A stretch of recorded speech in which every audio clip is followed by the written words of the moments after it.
चिंता संतानहंतारो यत्पादा पूजरेणव श्रियानान्तान् निजाचार्यान् प्रणमामि मुहुर्मुहुः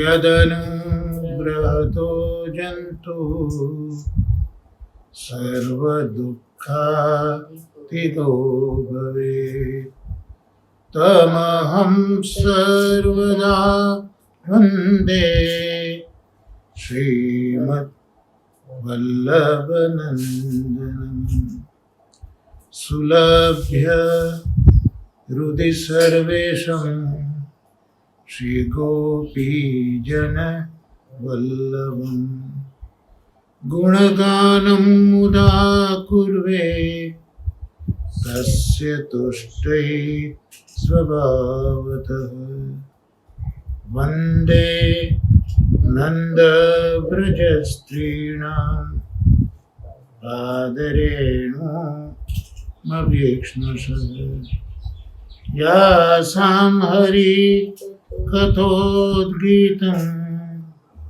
पुनाति भुवनत्रयम्। આજે ગુરુવારના સત્સંગમાં શ્રી ભાગવતનું અવગાહન આગળ કરીએ તે પહેલાં આજના દિવસનું પણ મહાત્મ્ય છે. જ્યેષ્ઠ અભિષેકનો દિવસ, સ્નાન યાત્રાનો દિવસ અને માંદ્ય ચંદ્રગ્રહણ છે. એ આજના દિવસ વિશે થોડી વાત કરી અને આપણા સત્સંગમાં આપણે આગળ વધીશું. શ્રીમદ ભાગવતના પ્રથમ સ્કંદનું અધ્યયન શ્રી મહાપ્રભુજીની કૃપાથી અને બંને પરમ ભાગવત શ્રી દાદાજી અને શ્રી નવનીત પ્રિય શાસ્ત્રીજીના આશીર્વાદથી આપણે જોઈ રહ્યા છે. તો પ્રથમ સ્કંદમાં પહેલો, બીજો અને ત્રીજો શ્લોક એ મંગલાચરણ શ્રી વ્યાસ મહર્ષિજી આ 3 શ્લોકમાં કરી રહ્યા છે. આ મંગલાચરણમાં વ્યાસજીએ વસ્તુ નિર્દેશાત્મક મંગલાચરણ કર્યું છે. એટલે શ્રીમદ ભાગવતનો શું વિષય વસ્તુ છે એનો નિર્દેશ જોવા મળે છે. ભાગવતમાં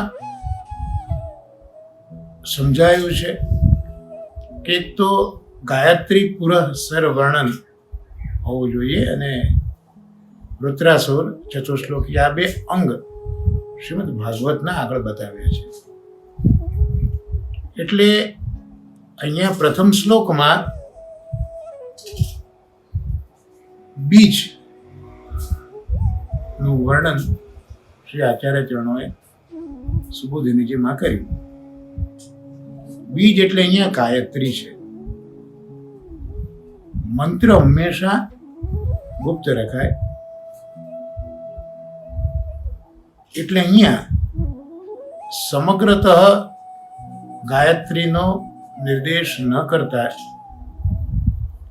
જે સત્યમ પરમ ધીમહિ મંગલાચરણમાં છે એ આ ગાયત્રી બીજ છે એનો ભાવ ત્યાં સમજાવે છે. હવે એ ગાયત્રી બીજ પ્રથમ શ્લોકમાં મંગલાચરણના એ ગાયત્રી બીજમાંથી વૃક્ષ થયું. તો બીજો શ્લોક જે મંગલાચરણનો છે એ વૃક્ષ છે, પણ અહીંયા વેદ વૃક્ષ કહ્યું છે. અને એ વૃક્ષ ઉપર હવે ફળ આવે. તો ત્રીજા શ્લોકમાં મંગલાચરણના ફલ કહ્યું છે, અને ફલ શ્રીમદ ભાગવત. આગળ પણ આપણે જોયું દાદાજીની કહાનીથી કે પ્રભુ સત્ય, શિવ અને સુંદર છે. શિવ એટલે કલ્યાણ કરનારા. તો પ્રથમ શ્લોકમાં સત્યમ સ્વરૂપની ઝાંખી છે, બીજા શ્લોકમાં શિવમ સ્વરૂપ છે, અને ત્રીજા શ્લોકમાં સુંદરમની ઝાંખી વ્યાસ મહર્ષિજી કરાવી રહ્યા છે.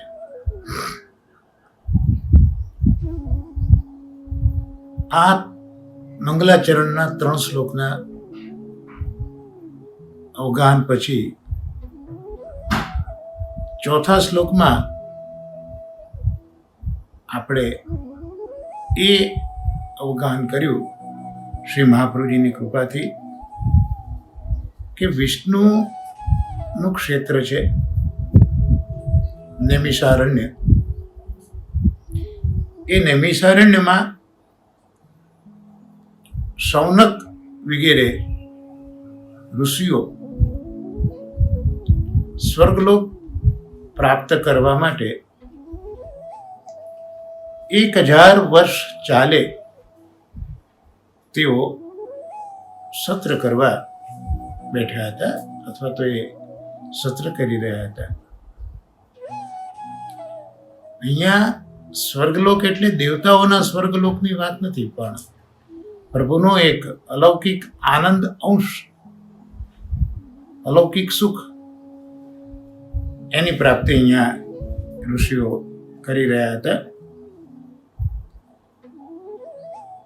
88,000 ઋષિઓ છે, એના કુલપતિ શૌનકજી છે.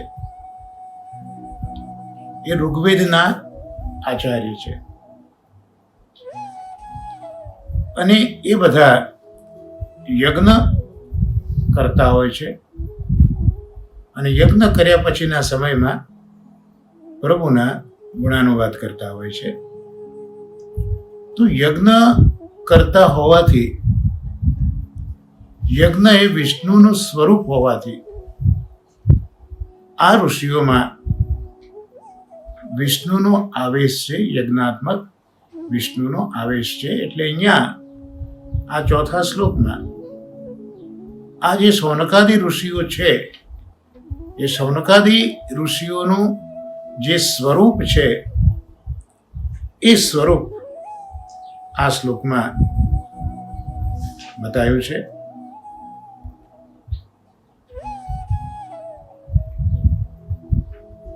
આ ઋષિઓમાં ભગવાનનો આવેશ હોવાથી એ હવે પ્રશ્નો પણ સૂતજીને પૂછશે. એટલે અહીંયા ઋષિઓની ઓળખ આપી ચોથા શ્લોકમાં, અને ઋષિઓનું સ્વરૂપ બતાવ્યું. હવે 5મા શ્લોકમાં સૂતજી પધારે છે, એટલે સૂતજીનો જે સમાગમ થયો તેનું વર્ણન આ 5મા શ્લોકમાં છે કે એક સમયે પ્રાતઃકાળે આ ઋષિઓ હોમેલા અગ્નિમાં હોમ કરતા હતા. એ વખતે ત્યાં સૂતજી પધાર્યા છે, અને એ સૂતજીને આદરથી કેટલાક પ્રશ્નો આ ઋષિઓ પૂછે છે. એટલે 5મા શ્લોકમાં વક્તા સૂતજીના સમાગમની વાત કરી. ચોથા શ્લોકમાં શ્રોતા શૌનકાદિ ઋષિઓ છે તેના સ્વરૂપની વાત કરી.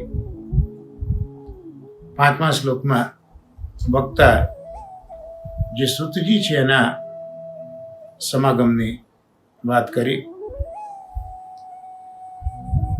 અને આ સૂતજી એ પુરાણ જાણનારા છે, સૂત પૌરાણિક છે. અને એ સૂતજી ઉગ્રશ્રવા નામથી ઓળખાયા છે.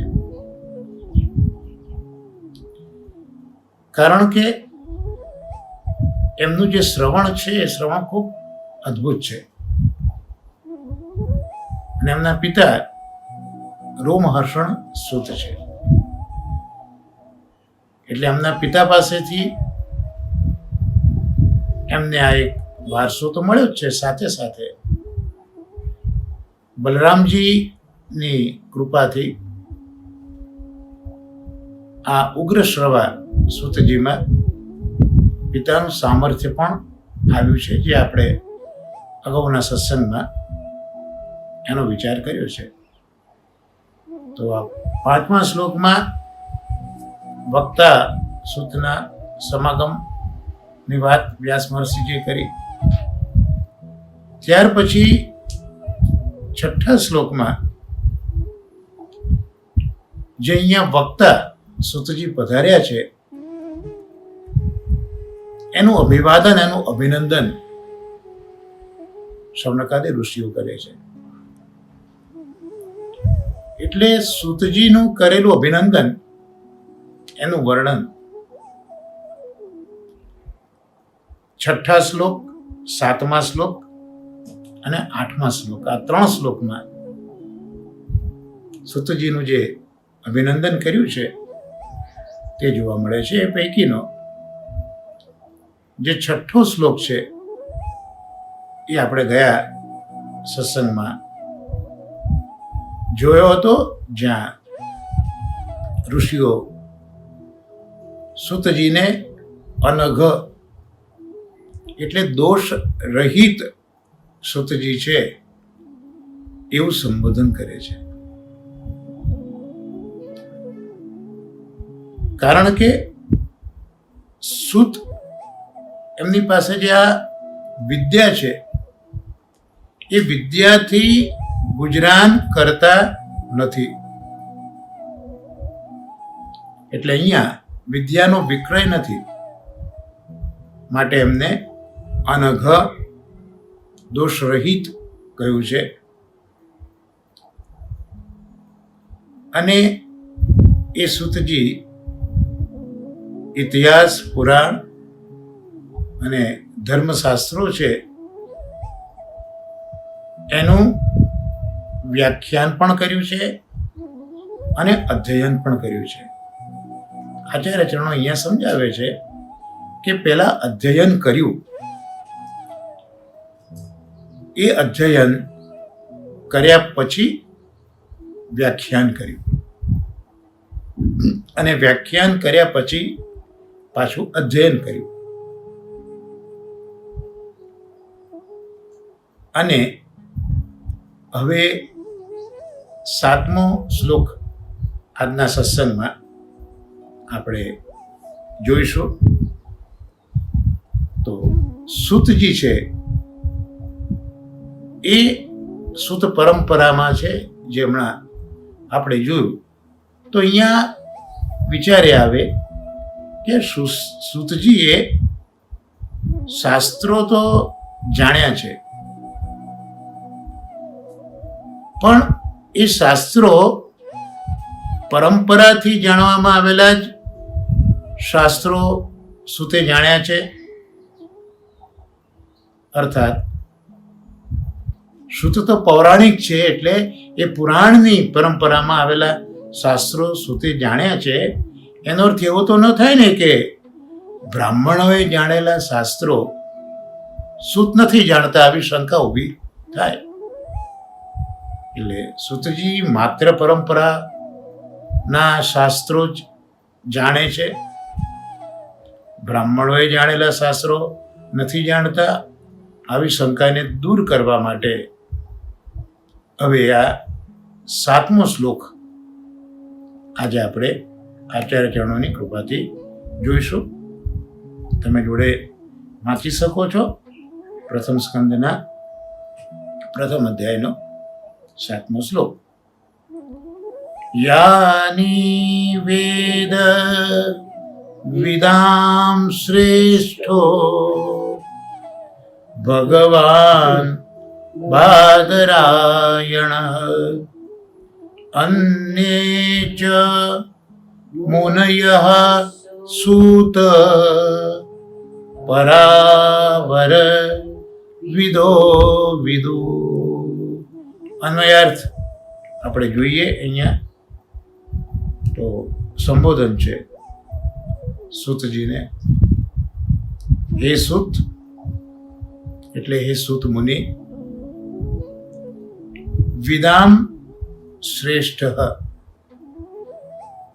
અર્થાત વિદ્વાનોમાં શ્રેષ્ઠ એટલે કે વિદ્વત શિરોમણી. ભગવાન એટલે ભગવાન. બાદરાયણ વ્યાસ મહર્ષિ.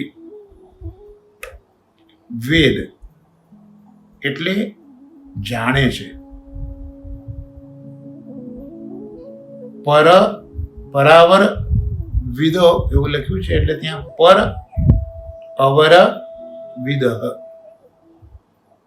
અર્થાત સગુણ નિર્ગુણ બ્રહ્મને જાણનારા. અન્ય એટલે બીજા. મુનયઃ એટલે મુનિજનો પણ. વિદુઃ એટલે જાણે છે. એટલે અહીંયા એનો આપણે સામાન્ય અર્થ શબ્દાર્થ જોઈએ તો અહીંયા એ કહે છે કે હે સૂતજી, વિદ્વત શિરોમણી ભગવાન શ્રી વેદ વ્યાસ છે. એ જે શાસ્ત્ર પુરાણ વેદ વગેરેનું જ્ઞાન ધરાવે છે તેમજ ભગવાનના સગુણ નિર્ગુણ સ્વરૂપને જાણનારા અન્ય મુનિઓ જે જાણે છે એ તમે પણ જાણો છો. એટલે આપણે જે પેલી શંકા થયેલી હતી કે સૂતજીની પરંપરામાં જ બધા શાસ્ત્રો સૂતજી જાણે છે કે અન્ય શાસ્ત્રો જે બ્રાહ્મણો છે એ પણ જાણે છે, તો એ શંકા અહીંયા દૂર કરી કે એક તો ભગવાન બાદરાયણ, તો વ્યાસ મહર્ષિજી માટે અહીંયા આ શબ્દ આ વિશેષણ વાપર્યું છે. તો એક તો વ્યાસ મહર્ષિજી એ જ્ઞાનીઓમાં શ્રેષ્ઠ છે. એટલે જ્ઞાનીઓમાં શ્રેષ્ઠ હોવાથી એ બધા જ શાસ્ત્રો જાણે છે.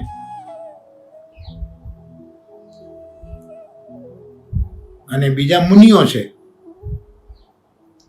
એ મુનિઓ પર અને અવર એટલે આપણે હમણાં જોયું કે સગુણ અને નિર્ગુણના ભેદથી એ જાણે છે. તો વ્યાસજી જે છે અને મુનિઓ જે છે એ જે જાણે છે બધા શાસ્ત્રોનું તમે અધ્યયન કર્યું છે. અર્થાત જે બ્રાહ્મણોએ શાસ્ત્રો જાણ્યા હોય તેનું પણ આપે અધ્યયન કર્યું છે એવું અહીંયા કહેવા માંગે છે. આગલા શ્લોકમાં આપણે જ્યારે જોયું કે એ ધર્મશાસ્ત્રો જાણે છે, એટલે ધર્મશાસ્ત્રોમાં આપણે વખતે બાલબોધમાં શ્રી આચાર્ય ચરણોના શ્લોકનું અવગાહન કર્યું હતું કે ધર્મ, અર્થ અને કામ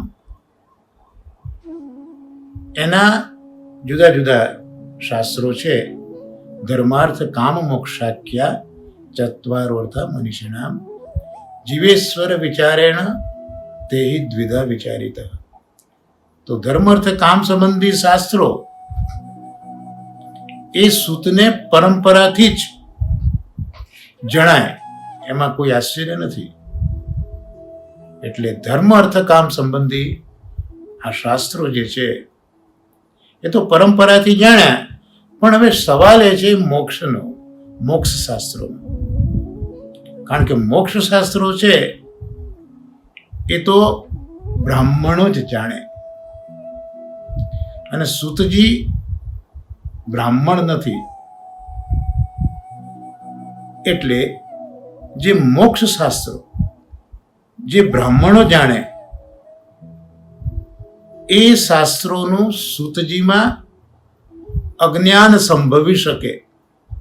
આ એક શંકા ઊભી થાય કે સૂતજીમાં આ મોક્ષ શાસ્ત્રો જે બ્રાહ્મણો જાણે છે તેનું અજ્ઞાન સંભવે. પણ વ્યાસજી કહે છે કે સૂતજીને મોક્ષ શાસ્ત્રનું અજ્ઞાન નથી, આવી શંકા ન કરો. સૂતજીને ધર્મ અર્થ અને કામ સંબંધી શાસ્ત્રોના જ્ઞાન સાથે સાથે મોક્ષ સંબંધી શાસ્ત્રનું પણ જ્ઞાન છે. એ જણાવવા માટે આચાર્યચરણો અહીંયા કહે છે વ્યાસ મહર્ષિજી માટે વિશેષણ વાપર્યું વિદામ શ્રેષ્ઠ. એટલે જે જ્ઞાનીઓમાં પણ શ્રેષ્ઠ છે, તો જ્ઞાનીઓમાં શ્રેષ્ઠ અહીંયા બાદરાયણ છે. એટલે વ્યાસજી માટે અહીંયા બાદરાયણ વિશેષણ વાપર્યું. કારણ કે વ્યાસજી જે સમ્યાપ્રાસ આશ્રમમાં હતા ત્યાં બોરડીના ઝાડ ખૂબ જ હતા, બોરના ઝાડ ખૂબ હતા. એટલે બાદરાયણ તરીકે પણ વ્યાસ મહર્ષિજી ઓળખાયા છે. અને એવા વ્યાસજીને અહીંયા બાદરાયણ કહ્યા પછી વિદામ શ્રેષ્ઠ એવું પણ કહે છે. અર્થાત જે જ્ઞાનીઓમાં શ્રેષ્ઠ છે એવા બાદરાયણજી, એટલે વ્યાસજી એ જ્ઞાનીઓમાં શ્રેષ્ઠ છે. એટલે એ બધા જ શાસ્ત્રો જાણતા હોય, એટલે મોક્ષ સંબંધી જે શાસ્ત્રો છે એનો પણ એમાં સમાવેશ થઈ ગયો. જ્યારે બધા શાસ્ત્રો વ્યાસ મહર્ષિજી જાણે છે એનો અર્થ એ કે મોક્ષ સંબંધી શાસ્ત્રોનો પણ એમાં સમાવેશ થઈ ગયો. તો હવે સવાલ એ આવ્યો કે આ મોક્ષ શાસ્ત્રો એ તો બ્રાહ્મણો જ જાણતા હોય, સૂતનો એમાં અધિકાર ન હોય શાસ્ત્ર પ્રમાણે, તો પછી આ વ્યાસ મહર્ષિજી એ સૂતજીને એ શાસ્ત્રો કેમ કહે છે? જે પરંપરા છે એમાં સૂતજીને આ જ્ઞાન ન આપવું જોઈએ. ભલે વ્યાસ મહર્ષિજી સર્વ શાસ્ત્રો જાણે છે, પણ સૂતને કહે છે. કારણ અહીંયા બાદરાયણજીને ભગવાન કહ્યા. ભગવાન કયા? ભગવાન શબ્દ અહીંયા એટલા માટે મૂક્યો કે ભગવાન એને કહેવાય કે જેમાં સર્વ સંભવે. ભગવાન એને કહેવાય જેમાં સર્વ સંભવે. એટલે ભગવાનનું સામર્થ્ય તો છે, બરોબર છે, પણ ગમે તેમ તો એ અધિકારી તો જોવો પડે ને. એટલે અધિકાર ન હોવા છતાં પણ સૂતજીને કેમ આ બધું અધ્યયન કરાવ્યું, આવી શંકા થાય. એટલે અહીંયા બાદરાયણ એવું વિશેષણ વ્યાસ મહર્ષિજી માટે મૂક્યું છે. બાદરાયણ એટલે આ એ વ્યાસ મહર્ષિજી છે જેમણે ઘણું બધું તપ કર્યું છે. પોતાના આશ્રમમાં ખૂબ તપ કર્યું છે, અને આ તપ કરવાનો એક પ્રતાપ એવો છે કે ઘણું તપ કર્યા હોવાથી એમનામાં એવી શક્તિ છે. ભગવાન તો છે જ, સાથે સાથે એટલું બધું તપ કર્યું છે કે એમનામાં એ સામર્થ્ય આવી ગયું છે કે અધિકાર ન હોય તેને પણ આ શાસ્ત્રોનું જ્ઞાન પ્રાપ્ત કરાવી આપે એવું સામર્થ્ય અહીંયા વ્યાસ મહર્ષિજીમાં છે. એટલે આપણને જે શંકા અહીંયા થઈ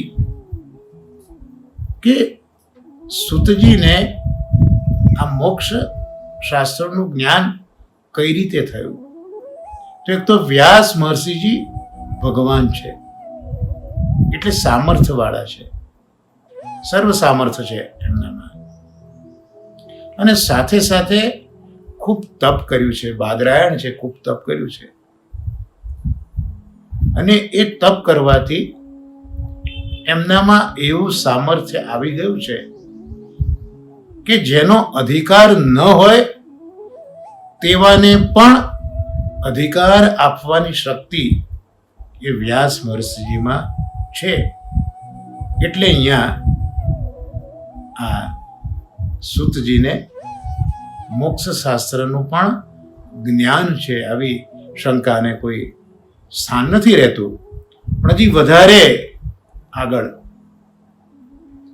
સંદેહ મૂકે છે કે શ્રીમદ ભાગવતના 11મા સ્કંધમાં એવી આજ્ઞા કરી છે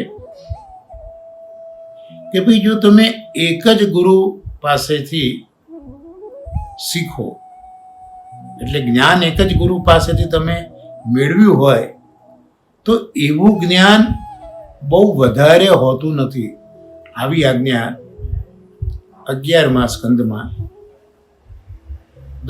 11મા શ્લોકના 11મા સ્કંદના 10મા શ્લોકમાં 10મા અધ્યાયમાં 31મો શ્લોક છે. શ્રીમદ ભાગવત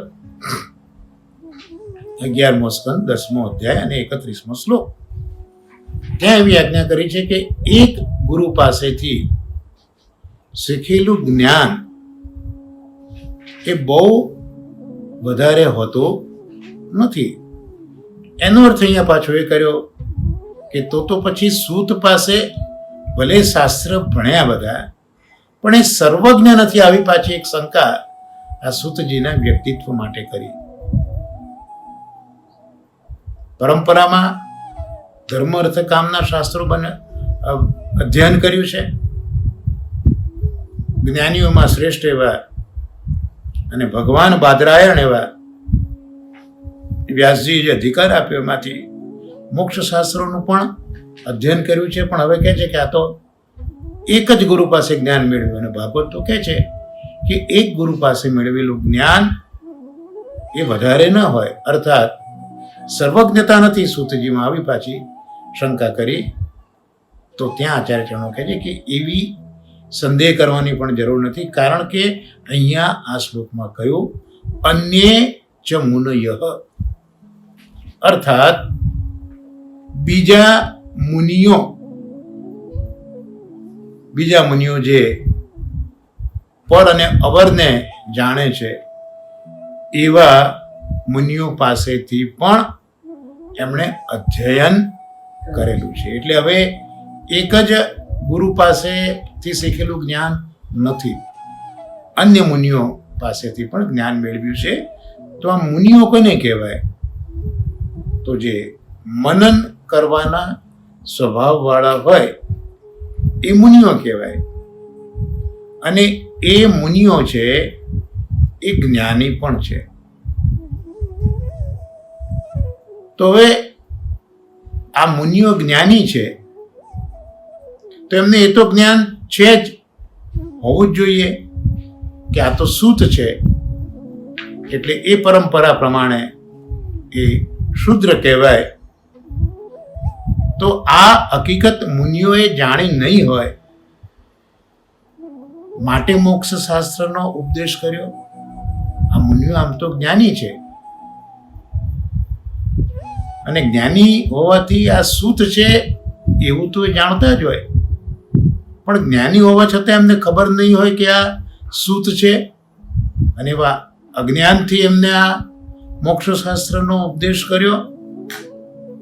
તો ત્યાં કહ્યું કે ના, કારણ કે સૂત પોતે પ્રસિદ્ધ છે. એટલે અહીંયા જે સૂત શબ્દ વાપર્યો છે એ બતાવે છે કે સૂતજી તો પ્રસિદ્ધ છે. એટલે આ મુનિઓ જાણે છે કે આ સૂત છે, કારણ કે સૂત પ્રસિદ્ધ છે. જેમ પ્રસિદ્ધ વ્યક્તિ હોય એના વિશે બધાને જ માહિતી હોય, માટે તો પ્રસિદ્ધ કહેવાય. તો અહીંયા સૂત શબ્દથી આચાર્યજનો બતાવે છે કે આ સૂત એ વખતે પ્રસિદ્ધ હતા. એટલે મુનિઓને જ્ઞાન હતું જ કે આ સૂત છે.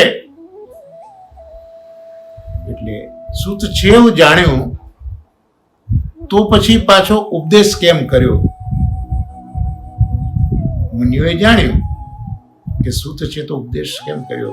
જેમ આગળ જોયું કે વ્યાસ મહર્ષિજી એમણે કેમ સૂતને શીખવ્યું, અધ્યયન કરાયું, તો એનું પણ કારણ આપણે જોયું કે ભગવાન છે, બાદરાયણ છે, એટલે તપ ખૂબ કર્યું છે, એટલે પોતાના સામર્થ્યથી જ આ સૂતને અધિકાર આપવાની શક્તિ વ્યાસજીમાં છે.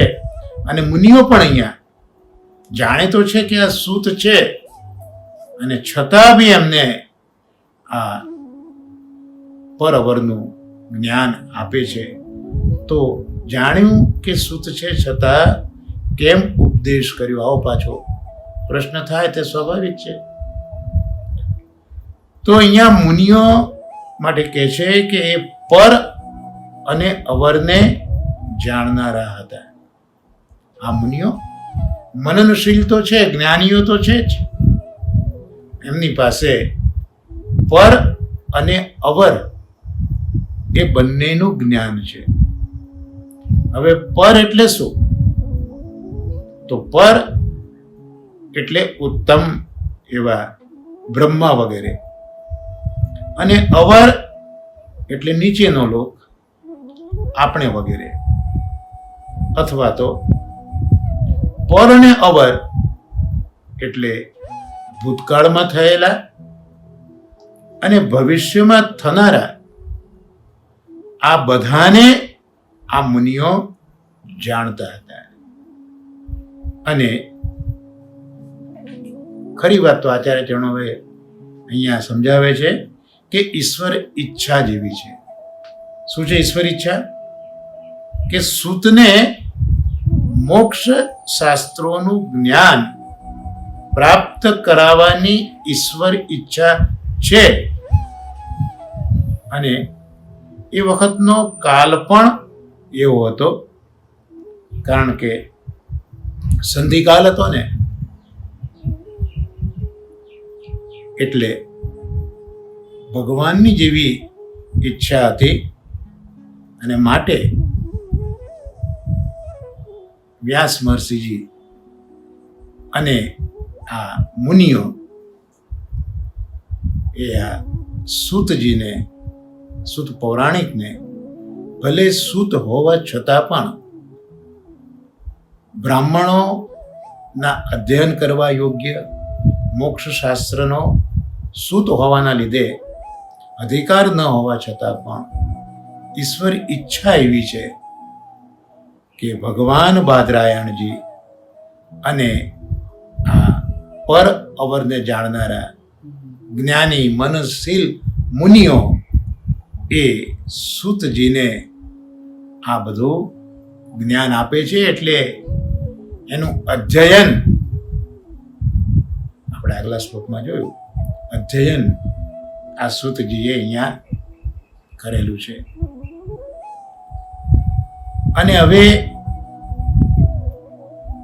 8મો શ્લોક પણ આપણે જોઈ લઈએ, કારણ કે 3 શ્લોકમાં વક્તાનું અભિનંદન કર્યું છે. એમાં 6થો શ્લોક ગયા સત્સંગમાં મહાપ્રજ્ઞ કૃપાથી જોયો હતો, 7મો શ્લોક પણ જોયો, કારણ કે આ જે વક્તા છે, વક્તા સંબંધી આ શ્લોકો છે. એટલે હવે જે ત્રીજો શ્લોક એટલે 8મો શ્લોક જે વક્તા સંબંધી છે એના વિશે અહીંયા હવે કહે છે. 8મા શ્લોકમાં શ્લોક આ પ્રમાણે છે: વેત્થત્વં સૌમ્ય તત્ સર્વં તત્વતઃ તદનુગ્રહાત બ્રૂયુઃ સ્નિગ્ધસ્ય શિષ્યસ્ય ગુરવો ભૂયમપ્યુત.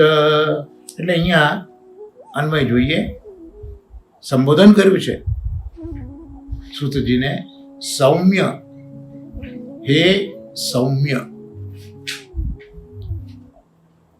આપ પણ તત્ સર્વમ, તે સર્વને,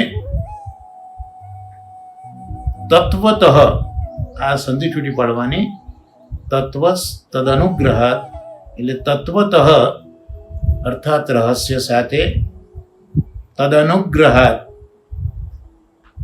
એટલે વ્યાસજીની કૃપાથી, વેત્થ એટલે જાણો છો, સ્નિગ્ધસ્ય શિષ્યસ્ય સ્નેહાળ શિષ્યને, ગુરવઃ ગુરુજનો, ગુહ્યમ અપી ગુહ્ય પણ, બ્રૂયુઃ એટલે કહે છે. એનો શબ્દાર્થ આપણે જો જોઈએ એમાં 7મા શ્લોકમાં આપણે જોયું કે વિદ્વત શિરોમણી વેદવ્યાસ જે શાસ્ત્ર પુરાણ વેદ વગેરેનું જ્ઞાન ધરાવે છે અને મુનિઓ જે ભગવાનના પર અવર અથવા તો સગુણ નિર્ગુણ સ્વરૂપને જાણે છે, એ બધું જ પરમ દયાળુ શ્રી વ્યાસજીની પરમ કૃપાથી રહસ્ય ભરા અર્થ સાથે તમે જાણો છો. કારણ કે સદગુરુઓ સ્નેહાળ શિષ્યને ગૂઢ જ્ઞાન પણ આપે છે. તો આ 7મા અને 8મા શ્લોકની સંગતિ આપણે જોઈએ. 7મા શ્લોકનું વિવેચન આચાર્ય ચરણોએ સમજાવ્યું, તે પણ પ્રયત્ન કર્યો આપણે. હવે 8મા શ્લોકમાં સૂતજીને સંબોધન સૌમ્ય કર્યું. જો 7મા શ્લોકમાં સૂત તરીકે સંબોધન કર્યું છે, જો આચાર્ય ચરણો કેટલા બધા કૃપાળુ છે કે દરેકે દરેક શબ્દો એના અર્થ પણ કેવા સુંદર સમજાવે છે. 7મા શ્લોકમાં સૂત સંબોધનથી આચાર્ય ચરણો એમ કહેવા માંગે છે કે સૂતની પરંપરા છે એટલે એ ધર્મ અર્થ કામ સંબંધી બધા શાસ્ત્રો જાણે છે. એવું આ સૂત સંબોધન જે વ્યાસજીએ કર્યું ત્યાં મહાપ્રભુજી આ સમજાવે છે. અને અહીંયા 8મા શ્લોકમાં હવે સૂતજીને સૌમ્ય કહે છે કે હે સૌમ્ય, તેઓની કૃપાથી, એટલે કોની કૃપાથી? વ્યાસ મહર્ષિજી, ભગવાન બાદરાયણ અને પેલા મુનિઓ જે પર અવરને જાણે છે એમની કૃપાથી તમે સર્વ તત્વને જાણો છો. અને એક સુંદર સિદ્ધાંત કહી દીધો અહીંયા કે વહાલા શિષ્યને ગુરુઓ છુપું રાખવા યોગ્ય હોય તે પણ કહી દેતા હોય છે. કેટલો સુંદર સિદ્ધાંત અહીંયા સમજાવી દીધો. તો અહીંયા સંબોધન સૌમ્ય કર્યું. તો કેમ સૌમ્ય સંબોધન છે? જેમ આગલા શ્લોકમાં સૂત સંબોધન કેમ છે આપણે જોયું, અહીંયા એ જ સૂતજીને સૌમ્ય સંબોધન કરે છે. એનું કારણ આચાર્ય ચરણો કહે છે કે આ સૌમ્ય સંબોધનથી ગુણો કહે છે. કોના ગુણ? તો શિષ્ય તરીકેના ગુણ. કારણ કે સૂતજી શીખ્યા છે વ્યાસજી અને મુનિઓ પાસેથી, તો એ સૂતજીને અહીંયા શિષ્ય તરીકે ઓળખાવે છે. તો શિષ્યના જે ગુણો છે, શિષ્યમાં કયા ગુણો હોવા જોઈએ? જ્યારે આપણે ક્રમશઃ આગળ વધીશું ત્યારે નારદજી જે પોતાનું વૃત્તાંત કહેશે 4, 5, 6 અધ્યાયમાં, તેમાં નારદજી પણ એક શિષ્ય તરીકે કેવા છે, એક સેવક તરીકે કેવા છે, એના ગુણધર્મો અહીંયા જોઈશું. અત્યારના આપણે આ સૌમ્ય સંબોધનથી સૂતજીને જોઈએ તો શિષ્યના ગુણો બતાવ્યા. સૌમ્ય એટલે શાંત, શાંતિવાળા, અને સેવા વગેરે પણ શિષ્યના ગુણો છે. આ બધા તો સાધારણ ગુણો છે, પણ ભલે એ શિષ્ય છે, સૌમ્ય શાંતિવાળા છે,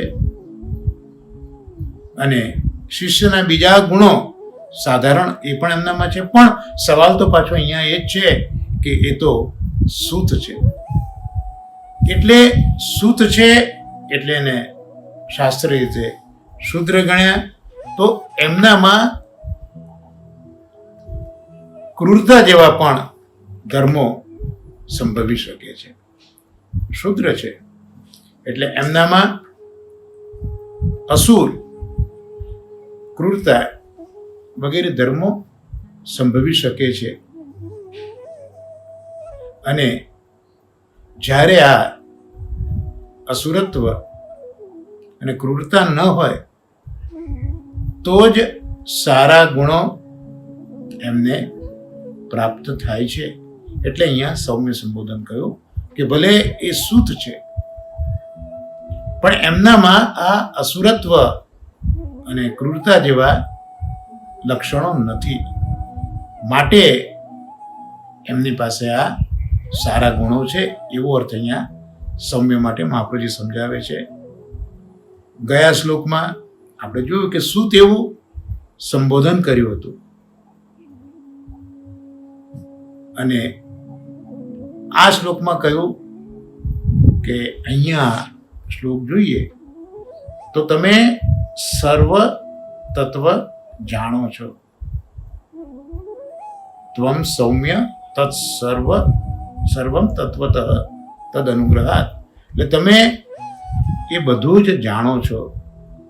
તો અહીંયા સર્વ એટલે વેદ સિવાયનું એમ કહી શકાય કે તમને એમ કીધું કે તમે બધું જાણો છો, એનો અર્થ વેદ સિવાયનું એમ જાણવું. પણ અહીંયા એવું નથી. તત્વતઃ એટલે સૂતજી પાસે જે જ્ઞાન છે એ ઉપર છેલ્લું જ્ઞાન નથી, ઉપર ચોટ્યું જ્ઞાન નથી, પણ તત્વતઃ આ બધા જ શાસ્ત્રો જાણે છે. ભલે એમને બધું જ જાણ્યું, પણ વેદ સિવાય એમને બધું જાણ્યું હોય એવું અહીંયા નથી. એમને બધા જ તત્વો એટલે વેદ પણ આવી ગયો, એનાથી બધું જાણ્યું છે. કારણ પેલી વસ્તુ તો આ અધિકાર નથી, તો પછી જ્ઞાન કેમ થાય? ગુરુએ તો ઉપદેશ કર્યો, પણ અધિકાર જ ન હોય તો જ્ઞાન કેમ થાય? આપણે લૌકિકમાં પણ જોઈએ છે કે એક જ શિક્ષક શીખવતા હોય તો એકને જ્ઞાન થાય છે, બીજાને જ્ઞાન થતું નથી. કારણ કે જેનો સ્ટાન્ડર્ડ જ એ પ્રકારનું છે તો એને એ જ વસ્તુ ન સમજાય. અહીંયા ગુરુએ ઉપદેશ તો કર્યો પણ અધિકારી નથી, તો જ્ઞાન કેમ થાય? તો આ શંકા પણ અહીંયા આચાર્ય ચરણો એ રીતે દૂર કરે છે કે તેઓની કૃપાથી. એટલે પહેલા તો વેદ નથી જાણતા એવી વાત કરી, પછી સમજાયું કે તત્વતઃ એટલે વેદ પણ એ જાણે છે. એટલે ધર્મ, અર્થ, કામ, શાસ્ત્રો એ તો પૌરાણની પરંપરામાં જાણ્યા. ત્યાર પછી વ્યાસજીની કૃપાથી અને મુનિઓની કૃપાથી મોક્ષ શાસ્ત્ર પણ જાણ્યા. તો હવે કહે છે કે બધું જાણ્યું પણ વેદ સિવાયનું તો ના, તત્વતઃ જાણ્યા છે, અર્થાત ઉપર છેલ્લું જ્ઞાન નથી, ઊંડું જ્ઞાન ધરાવે છે. તો વિચારે આવે કે આ ગુરુએ ઉપદેશ તો કર્યો, પણ જ્ઞાન કેમ થાય? અધિકારી નથી. તો ત્યાં પુનઃ કહે છે કે તેઓની કૃપાથી, એટલે વ્યાસજી અને મુનિઓની કૃપાથી આ સૂતજીનો ભલે અધિકાર ન દેખાતો હોય છતાં પણ એમને આ બધું જ્ઞાન થયું છે એ બતાવવા તેઓની કૃપાથી એવું આ શ્લોકમાં છે. અને મૂળ વસ્તુ તો ગુરુની કૃપાથી સર્વ જ્ઞાન થાય છે, આવો અર્થ અહીંયા બતાવવા માંગે છે. બિન ગુરુ જ્ઞાન કહા સે પાવો, દિયો દાન હરિગુણ ગાઓ, સબ ગુની જન પે તુમરા હાથ. તો ગુરુ જ્યારે પ્રસન્ન થાય છે ત્યારે એવા જે ગુરુ છે એ ગુહ્ય વિષય હોય, ગૂઢ તત્વ હોય, એ પણ પરમ કૃપાથી સદગુરુઓ પોતાના સ્નેહાળ શિષ્યને આ ગૂઢ જ્ઞાન પણ આપે છે. એટલે શિષ્ય જ્યારે સ્નેહાળ હોય અને સદગુરુ હોય એ જ્યારે પરમ કૃપા કરે ત્યારે જે જાણવાનો અધિકાર નથી એવી ગૂઢ વાત પણ પોતાના આ સ્નેહાળ શિષ્યને ગુરુ આપી દેતા હોય છે. શ્રીમદ ભગવદ્ ગીતા જોઈએ ત્યાં પણ શ્રી ભગવાન કૃષ્ણે અર્જુનને ગુહ્ય ગુહ્યતર ગુહ્યતમ આવા ગૂઢ નિગૂઢ અત્યંત ગૂઢ એવા રહસ્યને ભગવાન શ્રી કૃષ્ણે અર્જુન આગળ રજૂ કરી દીધું છે. જો પદ્મપુરાણ મહાત્મા પણ જોઈએ તો ગુરુ જ્યારે કૃપા કરે છે ત્યારે જે વૈકુંઠ લોક જેની પ્રાપ્તિ દુર્લભ છે એવી દુર્લભ પ્રાપ્તિ પણ પ્રસન્ન થયેલા ગુરુ આપી દેતા હોય છે. પણ અહીંયા એક ધ્યાન દોર્યું કે સ્નેહાળ શિષ્યને, શિષ્ય સ્નેહાળ હોવો જોઈએ. કારણ કે જો શિષ્ય સ્નેહાળ હોય, અને સ્નેહાળ એટલે પોતાના ગુરુની પ્રત્યેકે પ્રત્યેક આજ્ઞાનું વિના વિલંબ પાલન કરે, એનું નામ સ્નેહાળ શિષ્ય કહેવાય. પોતાના ગુરુને બને એટલો શ્રમ ઓછો પડે એવો પ્રયત્ન આ શિષ્યોનો રહેતો હોય છે. અને વ્યાસજી તો દયાળુ છે જ, પરમ કૃપા કરે છે, અને એટલે જ સૂતજી આ બધા રહસ્યોને જાણે છે. એટલે ગુરુની કૃપા થઈ છે અને સ્નેહાળ શિષ્યને આ ગૂઢ જ્ઞાન અહીંયા આપી દે છે. તો સ્નિગ્ધ શિષ્ય એટલે જે આજ્ઞા પાલક શિષ્ય હોય, ભક્તિમાન હોય, આજ્ઞા પાલન કરતો હોય એટલે શિષ્ય, અને ભક્તિમાન હોય એટલે સ્નિગ્ધ. કારણ કે ભક્તિ એ ચિકાસવાળી જે સ્નિગ્ધતા છે, એટલે જ્યારે સ્નિગ્ધસ્ય શિષ્યસ્ય, એમાં શિષ્ય છે એટલે આજ્ઞા પાલક છે, અને સ્નિગ્ધ છે અર્થાત એ ભક્તિવાળો છે. અને જ્ઞાન હંમેશા એક તો નિગ્રહથી મળે અને બીજું અનુગ્રહથી મળે. નિગ્રહ એટલે જ્યારે જ્ઞાન પ્રાપ્ત કરીએ વખતે જે વિષયો છે, બહારનું જગત છે, એમાંથી મનને ખેંચી લેવું જોઈએ. નિગ્રહ કરવો જોઈએ. જ્ઞાન પ્રાપ્તિ માટે આ રીતનો વિષયોનો નિગ્રહ જરૂરી છે અને અનુગ્રહ જોઈએ. અનુગ્રહ એટલે કૃપા જોઈએ. તો નિગ્રહ કરવાથી, નિગ્રહ કરીએ તો એનાથી શું ફાયદો થાય? તો નિગ્રહ કરવાથી યાદ શક્તિ જે છે એ યાદ શક્તિ તેજસ્વી બને છે. નિગ્રહથી આપણે પણ જોઈએ, જ્યારે કંઈક અભ્યાસ કરતા હોઈએ અને આજુબાજુનું બધું જ આપણે ભૂલી જઈને માત્ર એમાં એન્ગ્રોસ થઈ જઈએ તો આપણને યાદ બહુ જલ્દી રહે છે. એટલે નિગ્રહ એટલે ટૂંકમાં મનને અને ઇન્દ્રિયોને એમના વિષયો તરફ દોડતી અટકાવ્યાનું નામ નિગ્રહ. અને એ નિગ્રહ જ્યારે થાય ત્યારે યાદ શક્તિ તેજસ્વી બને છે. અને અનુગ્રહ શું કરે? તો અનુગ્રહથી બુદ્ધિ પ્રફુલ્લિત બને છે. એટલે અહીંયા સૂતજીમાં જે એક આ વ્યક્તિત્વનો પ્રકાર જોવા મળે છે, એમાં આ વસ્તુ બહુ જ અગત્યની છે કે એક એમણે શિષ્ય છે, આજ્ઞા પાલન કર્યું છે અને સ્નિગ્ધ છે, એટલે ભક્તિમાન છે, સૌમ્ય છે.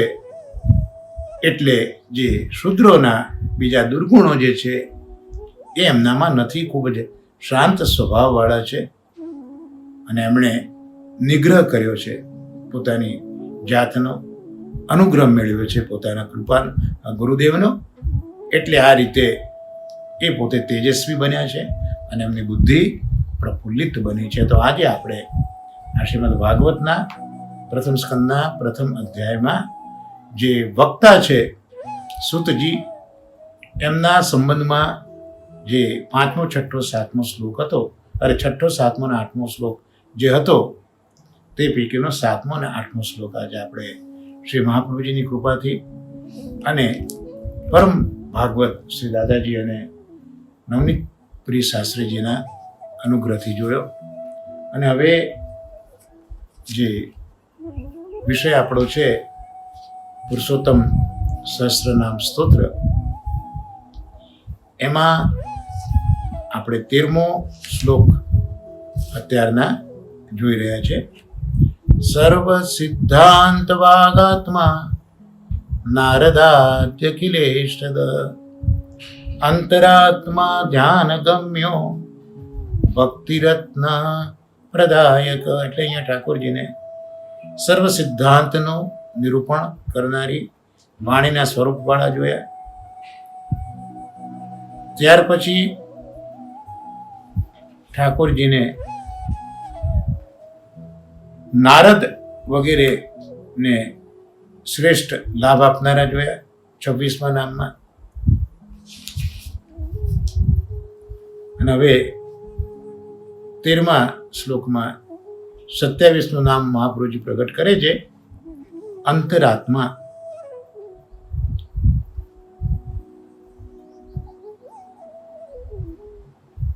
પંચમલાલજી શ્રી રઘુનાથજી અહીંયા અંતરાત્મામાં અર્થ પ્રગટ કરે છે કે આ પ્રભુ કેવા છે? તો દરેકે દરેક સ્થાવર અને જંગમ પદાર્થ એના આત્મા રૂપે આ પ્રભુ છે. માટે અંતરાત્મા સ્થાવર અને જંગમ પદાર્થના આત્મા રૂપે રહેલા પ્રભુ. બીજું, અંતરાત્મા એટલે અહીંયા અંતઃકરણ એવો અર્થ પણ આપ શ્રીમાનોએ કર્યો છે.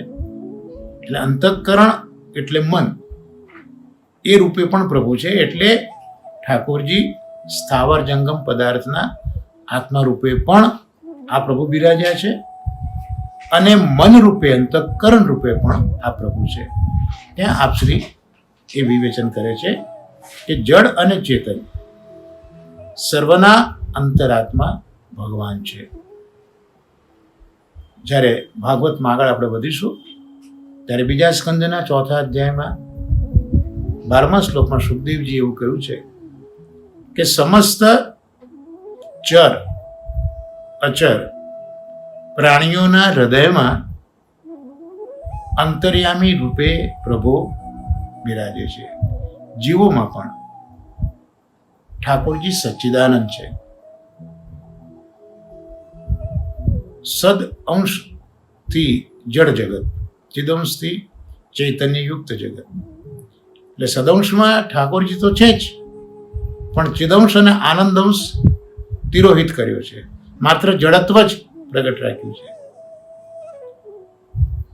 જીવની અંદર સદંશ અને ચિદંશ બંને પ્રગટ છે, પણ આનંદંશ તિરોહિત છે. તો આજે તિરોહિત આનંદંશ છે તો એ અંતર્યામી છે. તો સચ્ચિદાનંદ પ્રભુનો આનંદ અંશ એ હૃદયમાં અંતર્યામી રૂપે પ્રભુ બિરાજે છે.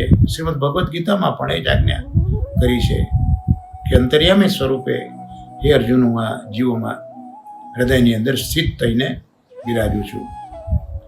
અને આ અંગે શ્રુતિ પણ કહે છે કે એ જ તારો આત્મા અંતર્યામી છે અને એ જ તારો આત્મા અમૃત સ્વરૂપનો છે. અને ગીતાના વિભૂતિ યોગમાં આજ્ઞા કરી છે કે ઇન્દ્રિયોમાં મન હું છું, અને મન એ તો સમર્થ છે, એથી સમાધિમાં મુખ્ય હોવાથી પ્રભુરૂપ છે. તો અહીંયા આ 27મું નામ થયું.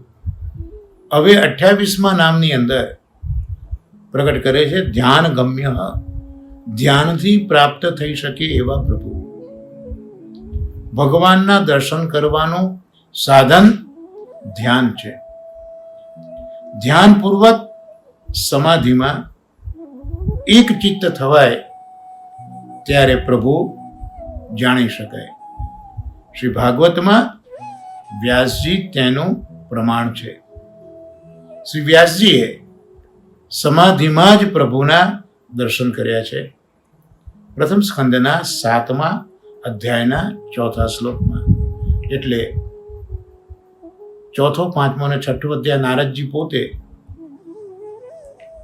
પોતાના પૂર્વજન્મની કથા કહે છે.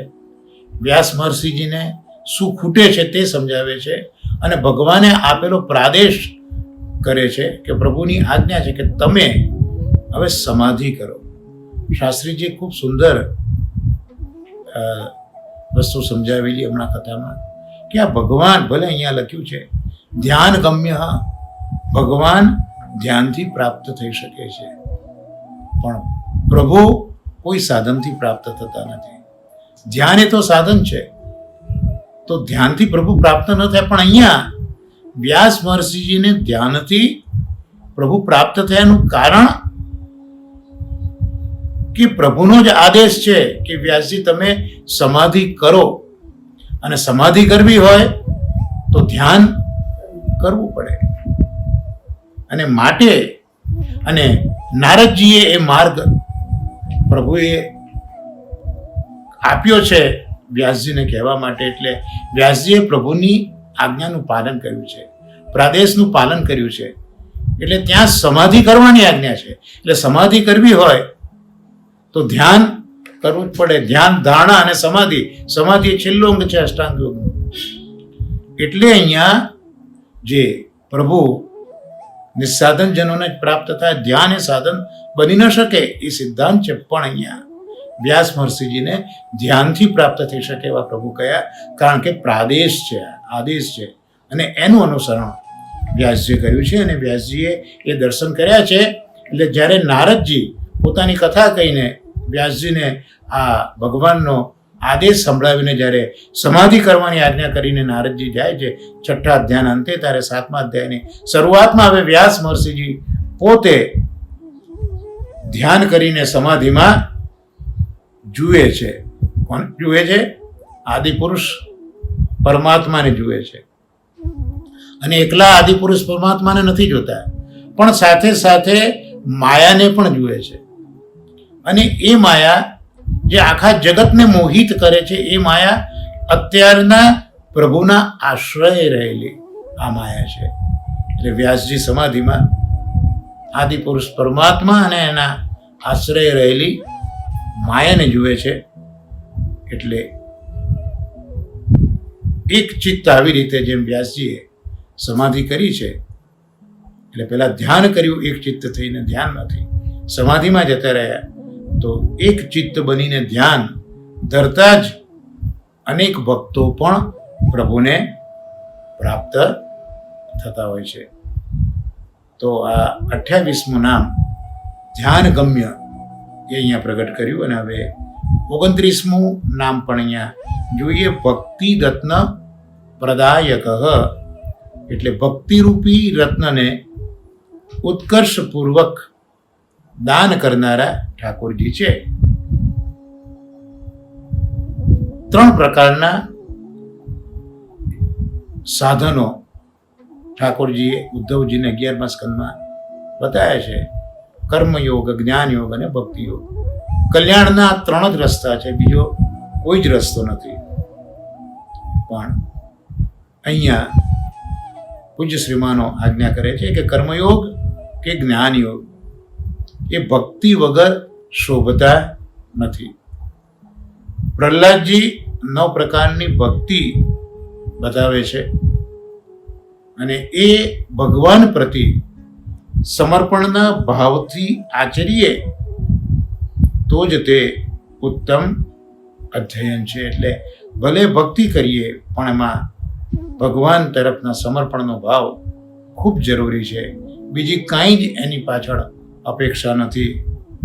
અને એવી ભક્તિ માટે આ જે ભાગવત છે એ ભાગવત હવે સાધનરૂપ બની ગયું છે. ભક્તિ એ રત્ન છે, અને એને પ્રકૃષ્ટ રીતે દાન ક્યાંથી મળે છે? તો ભાગવતમાંથી મળે છે. જો આપણે મહાત્મા જોઈએ ત્યાં પણ ભાગવતના અર્થોમાંથી ભક્તિ દેવી પ્રગટ થયા છે, એમ નારદજીએ સમજાયું છે. તો ભક્તિ માટે હવે ભાગવત, શ્રીમદ ભાગવત એ સાધનરૂપ બની ગયું. અને આ ભક્તિ યોગ એક વખત આવ્યો તો માયાથી થતા અનર્થો એ બધા શમી જાય છે. એટલે વ્યાસ મહર્ષિજીનું આ સમાધિ દર્શન છે કે જે માયા બધાને પીડે છે એ આ ભક્તો ભક્તિ યોગ આચરતા એ માયા કોઈ પ્રકારના અનર્થો કરી શકતી નથી. આવું દર્શન સમાધિમાં વ્યાસ મહર્ષિજીએ કર્યું છે. અને આવી ભક્તિ અંતિમ જન્મ હોય ત્યારે કેવલ કૃષ્ણ કૃપાથી જ મળે છે. એટલા ભક્તિ પણ કૃષ્ણ કૃપાથી જ મળે છે. બ્રહ્માજીને વિષ્ણુ દ્વારા ભાગવત પ્રાપ્ત થયું, નારદજીને બ્રહ્માજી દ્વારા થયું છે, વ્યાસજીને નારદ દ્વારા થયું છે, અને સુખદેવજીને વ્યાસ દ્વારા થયું, અને પરીક્ષિતજીને સુખદેવ દ્વારા આ ભાગવતનું દાન થયું. વ્રજ ભક્તોને પણ ભક્તિ તો પ્રભુએ જ આપી છે. આમ શ્રીમદ ભાગવત એ રત્ન છે, અને એ રત્નને આપનારા, ભક્તિરૂપી રત્નને આપનારા એવા આપણા પ્રભુ છે, જે ભાગવત સ્વરૂપે આપણી પાસે બિરાજે છે. જો આજના આ સત્સંગમાં આપણે 13મા શ્લોકના 27, 28, 29 આ 3 નામોનું અવગાહન પણ કર્યું. એટલે પુરુષોત્તમ સહસ્ત્રમાં આજે 13મો શ્લોક પણ અહીંયા શ્રી મહાપ્રભુની કૃપાથી સંપન્ન થયો. એટલે શ્રી પંચમલાલ, શ્રી રઘુનાથજી મહારાજ આપશ્રીના ચરણ કમલમાં આ સત્સંગને નિવેદિત કરીને આશ્રયના પદગાન સાથે આપણે આ સત્સંગને વિરામ આપીએ. સાથે બોલીશું: દૃઢઈન ચરણન કેરો ભરોસો, દૃઢઈન ચરણન કેરો, શ્રી વલ્લભન ચંદ્ર છટાબિન સબ જુગમાં જ અંધેરો ભરોસો, દૃઢઈન ચરણન કેરો, साधन और नहीं आ कली में जासूं होत निवेरो, सुर कहा कहे दुविधा धड़ो, बिना मोलको चेरो भरोसो, दृढ़ चरण केरो. श्री गोवर्धन नाथ की जय, श्याम सुंदर श्री अम्ने महाराणी की जय, आचार्य श्री महाप्रभु जी की जय. सर्वे वैष्णव ने मारा वर्षाना भगवत स्मरण.